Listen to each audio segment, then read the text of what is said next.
Start. सभापति महोदय, मुझे खेद है कि सदन के सामने जो बिल लाया गया है मैं उसका समर्थन नहीं कर सकता।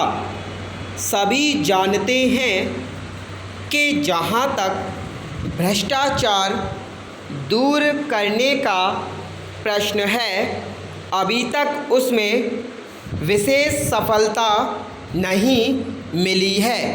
इसलिए यह मांग की जाती रही है कि ऐसे कदम उठाए जाएं जिनसे हर प्रकार के भ्रष्टाचार को समाप्त किया जा सके।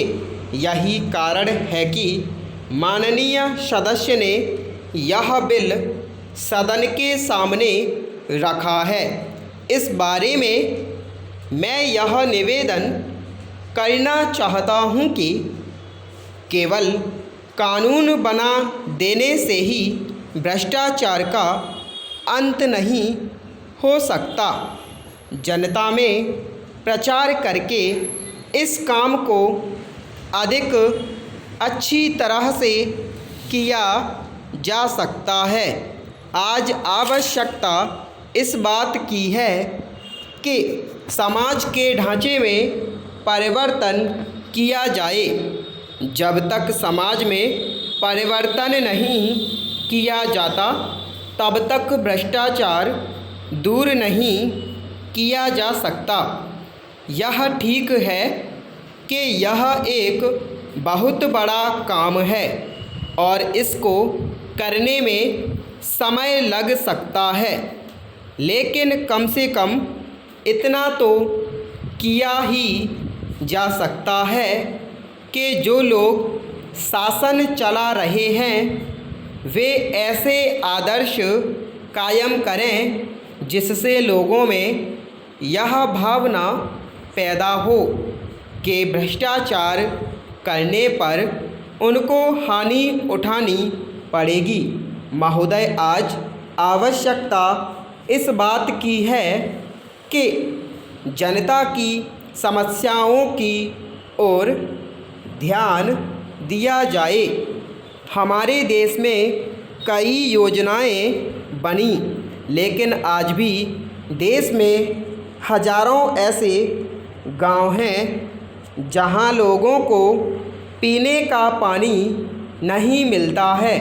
पंचवर्षीय योजनाएं बनती हैं, लेकिन इन समस्याओं को हल करने के लिए कोई कदम नहीं उठाया जाता है। मेरे दोस्त ने अभी कुछ समय पहले अपने भाषण में कहा कि यह गांधी जी का देश है। हम महात्मा गांधी जी के सिद्धांतों पर चलते हैं। मैं कहना चाहता हूँ कि केवल आपको या हमें ही नहीं बल्कि सारे देश को यह जानना चाहिए कि गांधी जी के सिद्धांत क्या थे।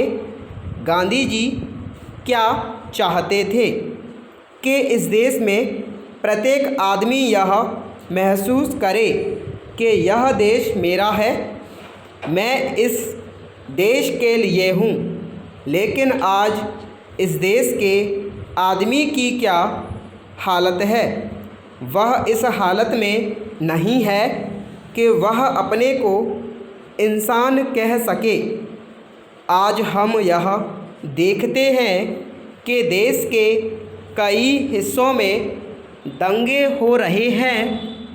इन समस्याओं को किस प्रकार से हल किया जाएगा, इस बारे में माननीय सदस्य के भाषण में कोई जिक्र नहीं है। सभी जानते हैं कि देश में हर साल दंगे होते हैं। हमें इनका मूल कारण जानने की कोशिश करनी चाहिए। मैं चाहता हूँ कि सरकार इसके लिए कारगर कदम उठाए ताकि ऐसे दंगे देश में ना होने पाए। हमारे देश के लिए यह एक कलंक की चीज़ है। इस तरह की बातों से देश कमज़ोर होता है। दंगों के लिए जिम्मेदार लोगों का समाज में कोई स्थान नहीं होना चाहिए। इन अल्फाज के साथ मैं अपना भाषण समाप्त करता हूँ और गृह मंत्री महोदय से यह निवेदन करूँगा कि मेरी बातों पर विशेष ध्यान दें।